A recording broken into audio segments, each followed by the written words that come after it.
They come here, they steal, and I told them, they're hurting the neighborhood. It is a body blow to this community for the people who shop here. This 3 a.m. break-in was the third time in 2 months that thieves targeted the Couture Trader store on Route 46. The thieves were in and out in 2 minutes. Hello YouTubers, Alaska Prepper here, and welcome.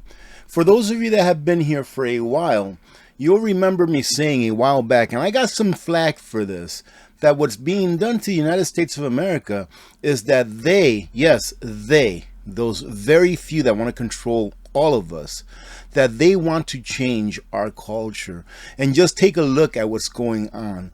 All of these iconic big stores are all closing down. Why? Because of policy. The policies that they pass in these places. They're letting millions upon millions of people come into our nation unlawfully, be it, but not people that really want to be here to be Americans. Most of these people that are coming in, that are breaking the law to come into our nation, are not coming in here to assimilate, ladies and gentlemen. Those are the kind of people that we need, are people that want to follow the law, that come here because they love America and they want to be part of America and they want to assimilate into becoming Americans. I mean, iconic McDonald's, I believe, are leaving California because they can't afford the minimum wage and they can't afford the inflation. I think it was an Arby's that was an iconic Arby's in California also that I read not too long ago that had to close its doors after like 55 years or something like that. These are things that make up the culture of the United States of America. I'm not trying to be shallow here saying that the United States of America is only hamburgers, you know, and tacos and stores and stuff like that, but you know what I mean. It's part of our culture, and these are the things that are being shut down. Retailers in New York State lose billions of dollars a year from retail theft, and one company has had enough. If you shop at HomeGoods, Marshalls, or TJ Maxx, you may now see store employees outfitted with body cameras. Anyways, in New York City, it's getting worse. Shoplifters raided one of the only, if not, I believe, the only Costco in Manhattan. Now, why would you do that? Why would you get rid of one of the few stores that you can shop in your area? Well, if I put on my conspiracy theories hat, I bet you that a lot of these people that are doing that maybe don't even live in that area. But that's just me thinking out loud. And I mean, it's in plain sight. It says here, New York shoplifting is shutting down businesses. Not only in New York, take a look at California. Take a look, I believe it's in Illinois, in Chicago, Illinois, where businesses are just fleeing. And I'm sure there's other states. I just picked the 3 that are the easiest to pick on because it's true, ladies and gentlemen. They are leaving these states, or they are leaving these locations, the businesses I mean, because of the policies that are being passed by those governing those areas. The only Costco is the only one in Manhattan is now being targeted by thieves. And it so happens that this Costco is next to a Target location that had to shut down just a couple of months ago because of the theft as well. And who's doing anything about this? You know, everyone is blaming these people. But the real people that you need to blame are the people that are passing policy that do not allow law enforcement to do the job for which the people pay taxes for them to do. Another thing that has to do with policy, the World Food Program has been warning for years that there is going to be mass starvation around the globe if we don't do something different. But those same people that are saying, hey, we're going to have people starving around the globe, are also the same people dictating to countries, telling them you cannot farm anymore because farming, ladies and gentlemen, is harmful to the environment. Now, ladies and gentlemen, these videos kind of get me in trouble. So if you could please click on the like button, please share, please allow the video to play all the way through. That really helps. Maybe one day we'll go back to reaching the amount of people that we were able to in the past, but that is solely up to the administrators of this platform. But you can do your share if you'd like to support by giving it a like, watching it all the way through, and even letting an ad or two run through. they really like that, and then they will therefore share this video with a larger audience. In 2015, and I have reported on this several times over the years, in 2015, UN officials established a goal of completely eliminating global hunger by the year 2030. Needless to say, they have failed dramatically. According to the UN, someone is expiring from starvation every few seconds as the global food crisis continues to accelerate. Ladies and gentlemen, what body is it that keeps saying that we cannot continue to farm, that we cannot continue to grow beef and grow livestock to feed people? Same one that's saying, hey, people are going to starve. Incredible. And countries are allowing this to happen to them by the dictate of an unelected entity such as the UN. And here, the chief science officer of environmental group Save Soil said it's going to be disastrous for human beings. It's going to be like Mad Max. There will be no humanity, she said. There will be no charity. There will be no fairness. The only thing that lets you be will be survival. So this is someone that's looking down from the 35,000 foot level and saying there will be nothing but survival. That will be your job. That, in my opinion, is Mad Max. And ladies and gentlemen, I'm not trying to scare you. I'm just reading an article for you here that's been put out in quotes by people that head these organizations. So if anyone's trying to scare you, it's them. But what I'm trying to tell you is to be proactive in your actions and not reactive. Proactive means that you prepare now for whenever. But reactive means that you prepare after the crisis has started and everyone else is trying to prepare as well. So be proactive in your measures to ensure that your family will not starve, that your family will not go without. I'm not going to get too deep into this, ladies and gentlemen. For those of you that don't know who Julian Assange is, just go ahead and research him. In my opinion, he's been a political prisoner for years. What, probably more than a decade now. Julian Assange is free. He was released after time served with a plea deal with the DOJ, and now he departs for home.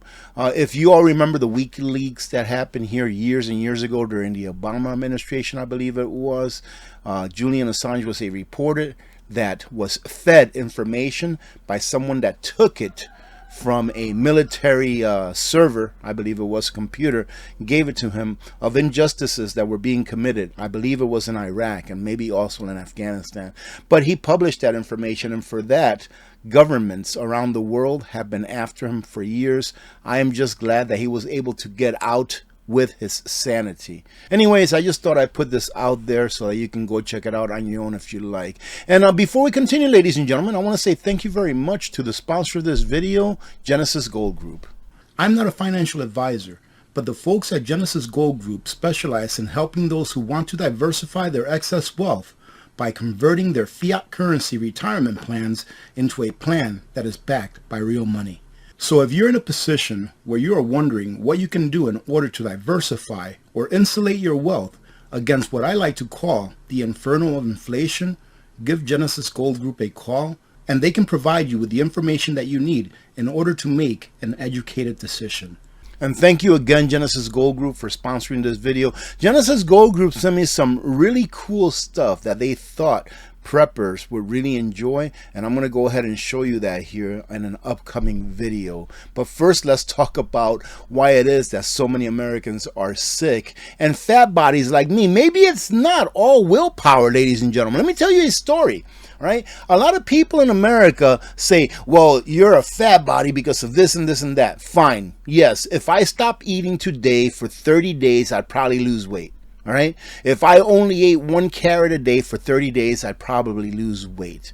But I also know that many people that eat the standard American diet, the pyramid that they're told to eat, are fat bodies as well. Why? Because in my opinion, I am not a medical advisor. I'm not a doctor. I'm not a nutritionist. I'm not none of that stuff.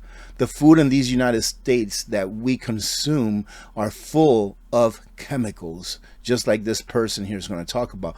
But first, let me tell you a quick story that I saw on YouTube, or I think I maybe read it. a while back. This was a while ago. It was of a young lady, and I believe she lived in New York. I've heard this story twice from two different people, from a male and a female. But this one was from a young lady that I believe lives in New York City, or at the time did. And she went to, I think it was Brazil, or her native home in South America. I'm not sure if it was Brazil or Costa Rica, one of those places. And she said that when she was down there, she went there on vacation for a couple of weeks, and she said she ate everything. She ate whatever she wanted. It's like if I went to the Dominican Republic, oh my goodness, I'd go crazy. But anyways, she ate everything she wanted. She did not hold back. She did not exercise, nothing. She came back to the States after her vacation. She lost 10 pounds. And she said she had an unrestricted diet while she was on vacation. She ate anything and everything she wanted. She lost 10 pounds. She said when she came back to the United States, she started going back to the gym. She started watching what she ate. She just ate, the basic 3 meals a day and was very healthy about what she ate. She gained the 10 pounds she lost and another 10. What does that say? Her conclusion was that the food in her home country was so much cleaner as far as additives and processing than the food here in the United States, that's what made her gain weight. So more likely some kind of inflammation took place there, right, when she came back. Again, I'm not a medical advisor. I'm just telling you the story that I heard. Widely used and deemed safe, these food additives are more harmful than thought. And this is a small story about a lady that came here. And she's going to shop in the supermarket. She's from Australia, I believe. Let's see. On her first day after moving from Australia to the United States, Elizabeth walked into a supermarket to buy bread. It's no longer bread. If you want bread, ladies and gentlemen, learn to make your own. As a researcher of food additives, who is Elizabeth here, a researcher of food additives, she instinctively glanced at the ingredients on the label. "Why are there so many additives?" she says. She exclaimed in surprise. Nearly every loaf she picked up contained ingredients that made her uneasy. After lingering by the shelves, she reluctantly chose a bag. I would say that she should have just learned how to make her own bread. It's extremely simple and easy to do. At that moment, she says, I thought it looks like I will have to choose the best from the worst when shopping. Today, over 73% of the food in the U.S. supply is ultra-processed. And ultra-processed is the exact opposite of natural, ladies and gentlemen. The U.S. Food and Drug Administration listed at least 3,972 substances that can be added to foods. Ladies and gentlemen, if you want to buy some real food that's actually processed in a factory setting, take a look at my Nutrient Survival link in the description of the video. Nutrient Survival is the very best freeze-dried food for long-term in the industry, bar none. All you have to do is take a look at the ingredients and take a look at all of the nutrients that they add to that food to ensure that you strive instead of just surviving during hard times. So go take a look at Nutrient Survival. And again, learn how to make your own bread if you eat bread. Learn how to make your own, learn how to cook. That way you can put away food that you can cook from scratch when you need to. All right, ladies and gentlemen, a lot of people don't even know how to make rice nowadays. And that's one of the simplest things that you can possibly learn how to make. And on this op-ed from Natural News, they say that 13 countries have just signed an agreement to engineer a global famine by destroying the food supply. Take a look at what's going on, seriously, and ask yourselves, is this being done on purpose, or are the people that are in charge of our food supply just that incompetent? Now, it states here that the U.S., amongst these other 12 countries, have all signed on to an agreement that in practice will destroy agriculture worldwide while ushering in a global food famine and starvation. Citing climate change and global warming as the reason why such drastic measures must be taken, these people behind the climate change thing are pushing the notion that agriculture, including animal rearing, must end. It must end, ladies and gentlemen. We must stop farming and we must stop raising animals for food. It must end in order to prevent animal flatulence from heating the environment. Those nasty little cow farts, all right, and sheep farts, they are going to destroy the earth. For real, ladies and gentlemen. Come back and read this on your own. It says here that the latest version of the global warming narrative is that food itself causes it. Food causes global warming. So we have to get rid of food. And they say mitigating methane is the fastest way to reduce warming in short term, claims former presidential wannabe John Kerry, the climate czar. All right, ladies and gentlemen, the guy that lives in a home that probably uses more electricity than the next 20 or 30 homes combined. But I digress. The World Economic Forum and other NGOs have been promoting meatless diets and the consumption of insect protein for years. And billionaires have invested in massive insect factories being built in the states of Illinois and Canada and in the Netherlands, where mealworms, crickets, and other bugs will be processed as additives to be inserted into the food supply, often without clear labels that will inform people of exactly what they're eating. I just fed my chickens yesterday, and they love the mealworms. And you know, they take those mealworms that I fed them, along with their little food pellets and a little bit of corn and scratch and all this kind of stuff. They take that and they turn them into these awesome little balls or little ovals that are called eggs, and they taste really great. Why can't we just do that? Why do people have to try to make us eat and do the things that they want us to do? Now this is pretty interesting. Study finds alarming surge in people expiring from neurological disease among young adults. People from the ages of 15 to 44 are expiring due to these neurological diseases that have never really been a problem to this extent before. Now just take a look at this chart. Does this tell you something? Does this tell you a story about maybe why it is that this is happening? I'll let you answer that for yourselves, ladies and gentlemen. Come back and take a look at this article. It talks a lot more about it.